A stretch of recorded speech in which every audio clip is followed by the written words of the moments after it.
সুমন এবং হাসান দুজনে ইউনিভার্সিটির খুব ভালো ঘনিষ্ঠ বন্ধু। তারা চারুকলার ছাত্র। কিছুদিন আগে তারা পড়াশোনা শেষ করেছে, আর তাই তারা ভাবছিল এবার কোথাও একটা তারা ঘুরতে যাবে। অদূরে কোনো এক পর্বতমালার নিচে ছোট কোনো একটি শহর ছিল, সেখানে ছিল একটি বাড়ি। দুই বন্ধু ঠিক করলো সে বাড়িতেই তারা একটা রাত কাটাবে। কিরে হাসান, পেন্টিংটা দেখেছিস? দেখে তো মনে হচ্ছে 10 থেকে 11 বছরের কোনো একটা ছোট বাচ্চার হবে। কি ভয়ঙ্কর চাউনি রে বাবা! কিন্তু পেন্টিংটাকে দেখে কিন্তু অনেক দামি মনে হচ্ছে। হ্যাঁ, যত যাই বলিস, এই পেন্টিংটার মধ্যে একটা ব্যাপার আছে। দেখে লোভ লাগছে, মনে হচ্ছে এখনই কিনে ফেলি। না রে বন্ধু, পেন্টিংটা আমি কিছুতেই তোকে নিতে দেব না। তুই তো জানিস ছোটবেলা থেকেই পেন্টিং কালেক্ট করার আমার একটা শখ আছে, আর তাই তো ইউনিভার্সিটিতে চারুকলায় ভর্তি হয়েছিলাম। এইটা আমি কিনবো, তা যত দামি হোক। আমি এটা সাথে করে নিয়েই যাব। আরে না না, আমি তো জাস্ট মজা করলাম। তুই কোটিপতি বাবার একমাত্র ছেলে, এত দাম দিয়ে ছবি তুই কিনতেই পারবি। এটা বরং তুই নিয়ে যা। আমরা তো শুধু শুধুই কথা বলছি, কিন্তু পেন্টিংটার যে মালিক সেইটা বিক্রি করবে কিনা সেটা তো জানতে হবে। তুই এখানে দাঁড়া, আমি এই বাড়ির ম্যানেজারের সাথে কথা বলে আসি। তিনি একটা ব্যবস্থা নিশ্চয়ই করতে পারবেন। আমি ম্যানেজারকে সাথে করে নিয়ে আসছি, তোর সাথে সরাসরি কথা বলিয়ে দেব। এরপর হাসান আর সুমন যায় ম্যানেজারের সাথে কথা বলতে। দেখুন ম্যানেজার সাহেব, আমি একটু সরাসরি কথা বলতে পছন্দ করি। এই পেন্টিংটা আমার খুবই পছন্দ হয়েছে। আমার বাড়িতে লক্ষ লক্ষ টাকার পেন্টিং রয়েছে, আর তাই এই পেন্টিংটা যে কোনো মূল্যে আমি বাড়ি নিয়ে যেতে চাই। আপনি বলুন আপনার ডিমান্ড কত? দেখুন, আমি শখে ছবি সংগ্রহ করি। এর দাম যদি 10 লক্ষ টাকাও হতো, তাও এটা আমি কিনে নিয়ে যেতাম।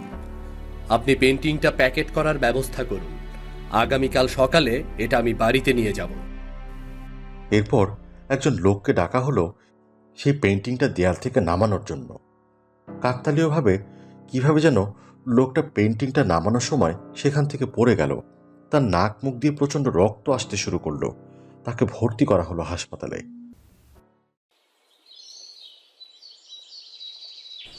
কি ব্যাপার, তুমি বাড়িতে আবার এই পেন্টিং কিনে নিয়ে এসেছো? একটা মানুষের জীবন আর কয়টা পেন্টিং লাগে বলো তো? দেখো নেহা, এটা আমার শখ। কই, আমি তো কোনো বাজে খরচ করি না। শুধু ছবি কেনার ব্যাপারেই একটু একটু খরচ করি আর কি। আর এইটা নিয়ে তুমি আমার সাথে ঝগড়া করো, এ আমার একদম পছন্দ না। আরে বাহ, কি বিদঘুটে বাচ্চাটার ছবি! দেখেই তো কেমন একটা লাগছে। এই ছবি তুমি কোন আন্দাজে কিনলে?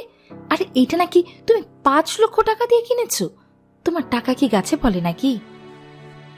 এসব ছবির মূল্য তুমি বুঝবে না। এসব ছবি একেবারেই দুর্মূল্য। যাও, এখন কথা না বাড়িয়ে আমার জন্য এক কাপ চা নিয়ে আসো তো। ছবিটা আপাত দৃষ্টিতে সাধারণ মনে হলেও এইটা কোনো সাধারণ ছবি ছিল না।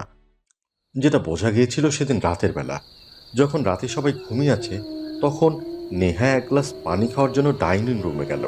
আর তখনই সে দেখতে পেল একটা কালো ছায়া পুরো বাড়ি জুড়ে ঘুরঘুর করে বেড়াচ্ছে। প্রচণ্ড ভয় পেয়ে তারা বলতে লাগলো, কে কে ওখানে? কি ব্যাপার? কে হাসছে এত রাতের বেলা? আমি তো কিছুই বুঝতে পারছি না। এরপর নেহা যখন সে ছবিটির কাছে গেল, সে দেখতে পেল ছবিতে সে বাচ্চাটি নেই। পুরো ছবিটি সাদা হয়ে আছে, আর ছবির কোনায় কোনায় ছোপ ছোপ রক্ত। এটা দেখে নেহা প্রচণ্ড জোরে চিৎকার দিয়ে উঠল। কি ব্যাপার, কি হয়েছে? তুমি এত জোরে চিৎকার করছো কেন? সুমন, সুমন, তুমি কোথায় গেলে? দেখে যাও, এই ছবিটা কোনো স্বাভাবিক ছবি নয়। ছবিটা কেন যেন সাদা হয়ে গেছে। ভেতরে বাচ্চাটাও এই ছবিতে নেই। লাইটটা জ্বালিয়ে দেখো, তুমি স্পষ্ট দেখতে পাবে। তাছাড়া ছবিটাতে লাল লাল রক্তের দাগ। আই ও ম্যাড! তুমি এখানে রক্তের দাগ কোথায় পেলে? আর বাচ্চাটাই বা কোথায় যাবে? বাচ্চাটা তো ওই ছবিতেই আছে। এরপর সুমন যখন লাইট জ্বালালো, সে দেখতে পেল ছবিটা ঠিকই আছে। বাচ্চাটা ছবিতেই ছিল, আর সেখানে কোনো রক্তের দাগ ছিল না। নেহা প্রচণ্ড ভয় পেয়ে গেল। সে বলতে লাগলো, সুমন, আমি আর তোমার একটা কথাও শুনতে চাই না। এই ছবিটা তুমি আগামীকালই এই বাড়ি থেকে বের করে দিবে। ছবিটা কোনো স্বাভাবিক ছবি নয়। আর দেখো, ছবিটার নাম হচ্ছে পেন্টিং নম্বর 701, কিন্তু এটা শয়তানের কোড। ভূতের সিনেমা দেখতে দেখতে তোমার মাথাটা আসলে খারাপ হয়ে গেছে। আর এই পেন্টিংটা তোমার কাছে অস্বাভাবিক লাগছে কেন? তুমি এই পেন্টিংটাকে একদম পছন্দ করতে পারছো না? ছবিতে বাচ্চার যে চোখ, তার চোখের দিকে একটু তাকিয়ে দেখো। কি নিষ্পাপ চাহনি, কি অদ্ভুত মায়া করে তিনি তাকিয়ে আছে। সেদিন রাতে নেহা কোনো কথা বাড়ালো না, কিন্তু সে বুঝতে পারছিল যে এই ছবিটি একটু অভিশপ্ত ছবি। আর তাই সে এক মুহূর্ত দেরি না করে পরের দিন সকালবেলা ইন্টারনেট সার্চ করতে লাগলো এই বাড়িটির ব্যাপারে। বাড়িটির নাম ছিল পেন্টিং 701, কিন্তু ইন্টারনেটে সে কোথাও কোনো তথ্য পেল না। এর পরের দিন সে গেল একটি লোকাল লাইব্রেরিতে এই পেন্টিং সম্পর্কে জানতে। সেখানে সে একটি বই খুঁজে পেল, যেখানে পৃথিবীর সব বড় বড় পেন্টিং সম্পর্কে তথ্য লেখা ছিল। বইটা হাতে নিয়ে কিছু দূর এগিয়ে যেতেই তার হাতে পড়ল 701 সম্পর্কে কিছু তথ্য। সেখানে পেন্টিংটি সম্পর্কে কিছু কথা লেখা ছিল। এ ব্যাপারটা আরো পরিষ্কার হওয়ার জন্য সে লাইব্রেরিয়ানের সঙ্গে কথা বলতে গেল। কি ব্যাপার নেহা ম্যাডাম, আপনাকে তো অনেক চিন্তিত দেখাচ্ছে। কি হয়েছে, ব্যাপারটা কি বলুন? আপনি কি বইয়ে কিছু খুঁজছেন নাকি? ভাইয়া, এই বইটাতে একটা পেন্টিংয়ের কথা লেখা আছে। পেন্টিংয়ের নম্বর 701। এখানে লেখা আছে এই বাচ্চাটা আজকে থেকে প্রায় 150 বছর আগে একটি বাড়িতে পুড়ে মারা গিয়েছিল। আপনি কি এই ব্যাপারে কিছু জানেন? হ্যাঁ, এই পেন্টিংটি তো অভিশপ্ত। প্রায় 100 থেকে 150 বছর আগে এই পেন্টিংয়ের বাচ্চাটি পুড়ে মারা যায়। তারপর থেকেই এই পেন্টিংটি যেখানে রাখা হয় সেখানে সেই ঘরে আগুন লেগে সবাই মারা যায়। এর আগেও 3 জায়গায় ছবিটি রাখা হয়েছিল, সব জায়গায় আগুন লেগেছে এবং পরিবারের সবাই মারা গেছে। এখন এটি কোথায় আছে কেউ জানে না। কিন্তু এই ছবির ব্যাপারে আপনি কেন জানতে চাচ্ছেন? আপনি কি এই ছবিটির ব্যাপারে কিছু জানেন বা ছবিটি কখনো দেখেছেন আপনি? নেহা লোকটির কোনো কথার উত্তরই দিল না। সে প্রচণ্ড ভয়ে ঘামতে লাগলো। আর এক মুহূর্ত দেরি না করে সে বাসায় ফিরে আসলো। সে তার স্বামীকে সবকিছু খুলে বলতে চায়। সুমন, আমি তোমাকে জরুরি কিছু কথা বলতে চাই। হ্যাঁ বলো, কি বলবে? দয়া করে তাড়াতাড়ি বলো। তোমার কথা শেষ করে আমি ঘুমিয়ে পড়ব। আমার প্রচণ্ড ঘুম পেয়েছে। আমি তোমার জন্য আজকে একটি বই এনেছি। এই বইয়ে একটা পেন্টিংয়ের কথা লেখা আছে। ওফ, তুমি আবার সেই পেন্টিং নিয়ে পড়লে? নেহা, আমি তোমাকে আগেই বলেছি এই পেন্টিংয়ের ব্যাপারে তুমি বাজে কথা বলা বন্ধ করো। আমি এই পেন্টিংটি হাতছাড়া করতে চাই না। এটা আমার কাছে অনেক মূল্যবান। তোমার যদি আমার সঙ্গে থাকতে না পোষায়, তুমি বরং এ বাড়ি থেকে চলে যেতে পারো। সামান্য একটা পেন্টিংয়ের জন্য তুমি এমন কথা বলতে পারলে? ঠিক আছে, কালকে আমি এই বাড়ি ছেড়ে চলে যাব। এরপর মাঝরাতে সুমন ঘুমিয়েছিল। নেহা সেই ছবিটির সামনে দাঁড়িয়ে আছে। আমি জানি তুমি কোনো একটা উদ্দেশ্য নিয়ে এই বাড়িতে ঢুকেছ।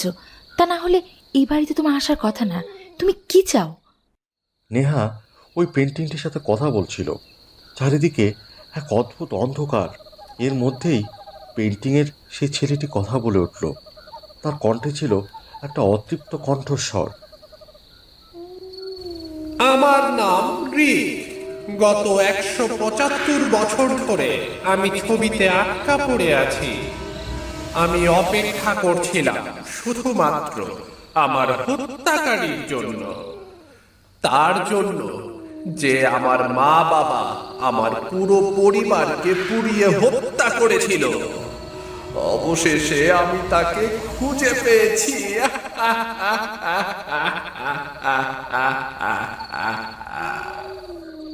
কি বলছো কি তুমি?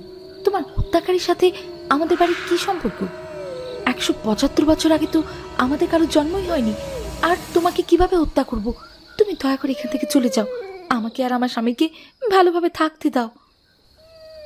175 বছর আগের হত্যাকারীকে তো খুঁজে পাওয়া সম্ভব না, কিন্তু 175 বছর পর সেই হত্যাকারীর বংশধরকে খুঁজে পাওয়া সম্ভব। আমাকে কে হত্যা করেছিল জানতে চাও? আমাকে হত্যা করেছিল তোমার স্বামী সুমনের দাদু, আর তাই আমি সুমনের ওপর এই হত্যার বদলা নেব।